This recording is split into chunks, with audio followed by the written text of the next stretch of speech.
আজকে আমরা আমাদের গানের শুটিং করছি বিকেল 4টে।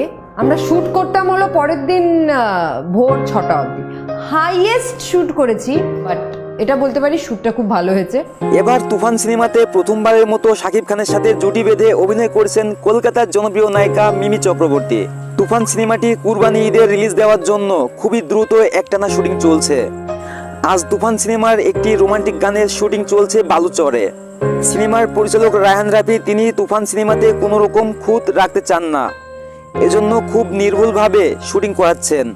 তুফান একটি পাওয়ারফুল সিনেমাটির বাজেট 10 কোটির উপরে হতে পারে, এ বিষয় নিয়ে মুখ খোলেননি কেউ।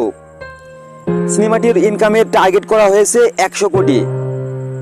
তো আপনাদের কি মনে হয় তুফান সিনেমাটি কি 100 কোটির ক্লাবে পৌঁছাবে? প্লিজ কমেন্ট করে জানান। আপনি যদি এই চ্যানেলে নতুন হয়ে থাকেন তো প্লিজ চ্যানেলটি এখনই সাবস্ক্রাইব করে ফেলুন, আর ভিডিওতে ধামাকা লাইক তো থাকছেই। তুফানের সাথেই থাকুন। সবাই ভালো থাকবেন, সুস্থ থাকবেন।